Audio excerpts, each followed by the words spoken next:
you're about to start nursing school or you're already in the thick of it and are looking for ways to level up your game, don't click away because this video was made for you. If you're new here, hi, my name is Charlotte. I'm a registered nurse and today I'm going to be sharing with you my top 10 tips on how to be a better nursing student. Before we get into everything, don't forget to like, subscribe, do all of that good stuff, but for now, let's dive right in. So my first tip, and it's one that I lark on about all the time, and you're probably tired of me saying this, but the first thing and the most important thing that you can do for yourself is to prioritize your health. So this would include making a routine that includes sleep, adequate and good nutrition, daily movement, and also including the most important thing, which is your social time with your friends and your family. There's this meme, it's like a triad where on one side of the triangle it's a social life, on the other side of the triangle it's A+ grades, and the top of the triangle is good sleep, and the meme is, you're in nursing school, you can only pick two. And I just think that that's actually ridiculous and not true at all. I know it's just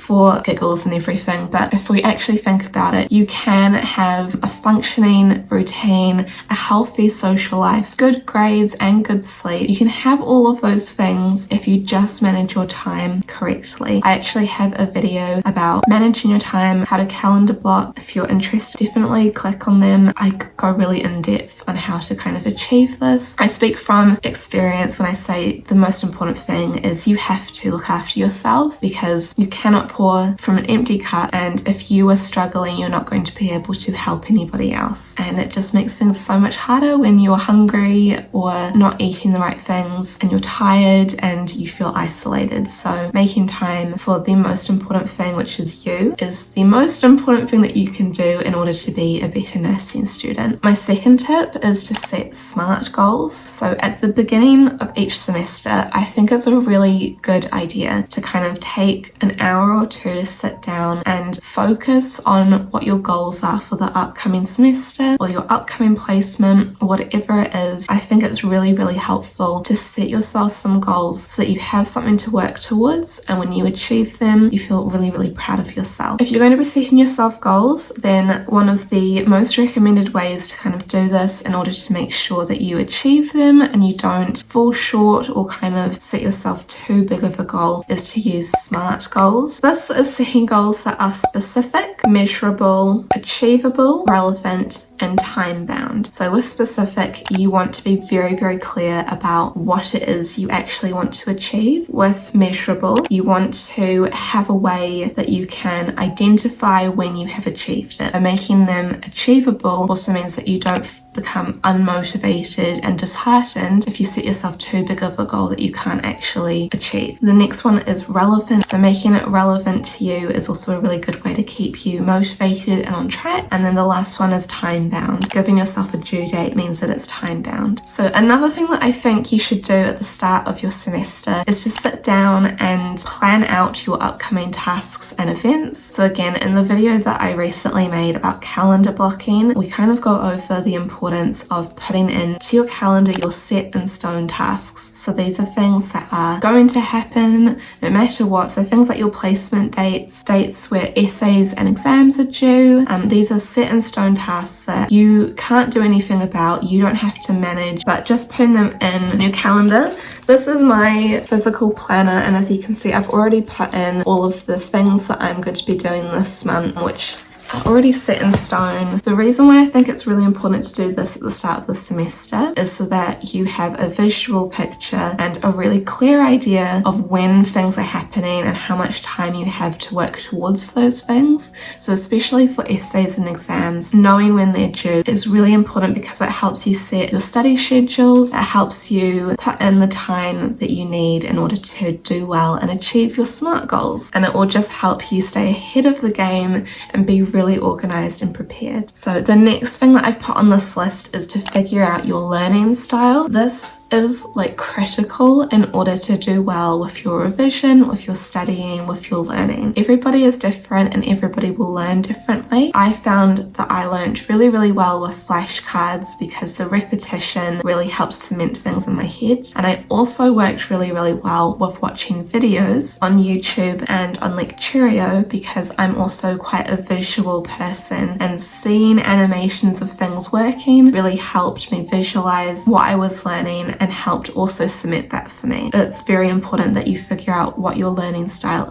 is so that you can use techniques that fit that learning style in order to make the most out of your study sessions, to learn quickly and efficiently and not waste your time. There are like online quizzes and stuff that you can do to figure out what your learning style could be. I would spend like your first and second semester playing around with different study techniques and really figuring out which one works best for you. And then once you figure that out, you can kind of adopt that as your main study technique in year 2 and year 3. The next thing that I have put is another like time management organization thing, but it's also more of a mindset thing as well. And that is to schedule study time like it's a job. So if you are employed and you have your shifts, you're expected to show up and clock in and do your shift because that's what you're employed to do. You've got the contract that says that that's what you're going to do and everything. And I feel like looking at studying and nursing school as a second job is a really helpful way to stay disciplined and motivated to, again, set out and do the tasks that you've said that you will do. Scheduling study time each week, again, if you have your little planner, so I've got this really cute one from Taika which has the monthly calendar, and then it also has like your weekly spread. If you put in your study time that you wanted to do each week in your calendar like this, you would say that is the shift that I have to clock in for. I have to do this because it's my mental contract to myself. And I feel like it's a really good way of taking it really seriously and also, again, setting yourself up for success. Going on from studying as well, don't just set time for study and for learning new things or for your assessments. Try and make sure that you're setting time for revision, which is relearning or re-exposing yourself to information that you've already learned. And this will help you stay knowledgeable and just really prepared, and it will really help for things like your exams. So schedule study time like it's a job, and also make sure that you're setting time for revision as well. My next tip is something that really, really helped for me because it helped spread everything out. It helped me stay on track of things, and it made me a lot more successful than I would have been if I didn't implement this. And that is starting earlier what everybody else is and pacing yourself. At the start of each semester, we kind of got given like very brief idea of when things would be due. So if I knew that an essay was going to be due at the end of the month, instead of starting it a week before the due date, I would start it at the start of the month. So I had 4 weeks to work on that essay, and I could do little bits at a time and really pace myself. And this helped because I wasn't overwhelming myself with information.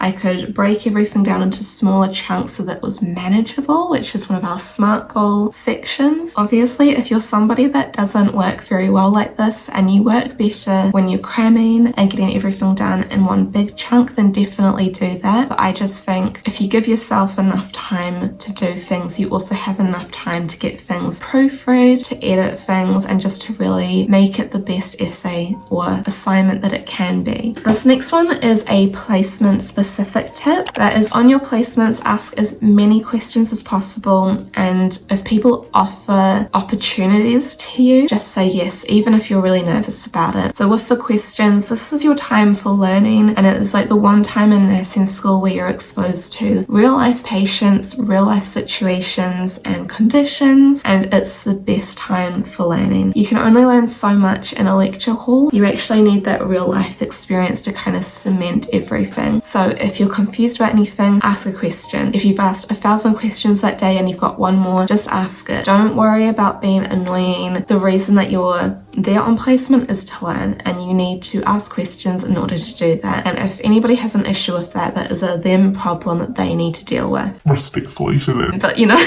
And then with the saying yes to every opportunity, so I mean, on my general medicine placement, I got asked, do you want to take this patient down to radiology? They need an x-ray. We don't have anyone to go with them. I said yes, even though I had no idea where radiology was. I had no idea what I would be doing and everything. Like, there was things that I did and that I learned from doing and taking that opportunity, even if it was small. So if people are asking you, do you want to come downstairs and see this procedure? Do you want to come over to this patient and watch me do this? Do you want to give this a go? If people are offering you opportunities, even if you are anxious and nervous, just say yes, because even if you have to put the boundary down, like, I'm not confident enough to do this, but can I watch? At least you've seen it, at least you've had that experience and been part of it. The other thing that I have put is to do practice multi-choice exams. I've put this in because in New Zealand, our states exam, which is the big exam that we do in order to get registered as a nurse, that is a multi-choice exam. So if you're doing practice multi-choice exams before your states, then you have that extra practice, you're more comfortable with the format. And also, practice multi-choice exams are a great way to study and to revise because it helps develop your critical thinking. You get given different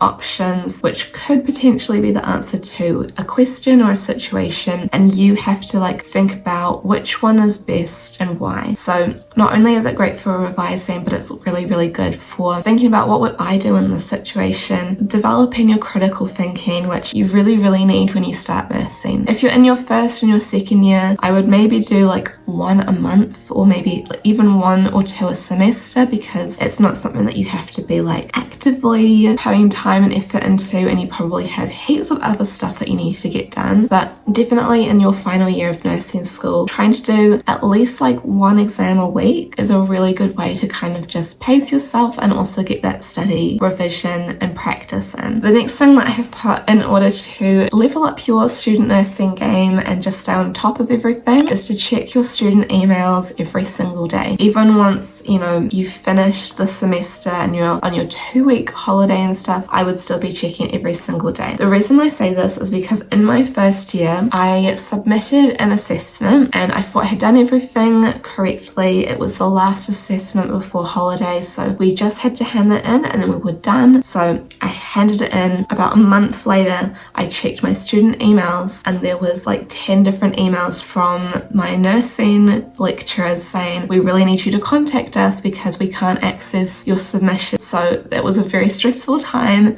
because I had to get everything sorted. I cried so much. It was horrible. And I just think if I had been more onto it, checking my emails every single day, that whole situation would have been resolved very quickly and it wouldn't have been so much of an issue.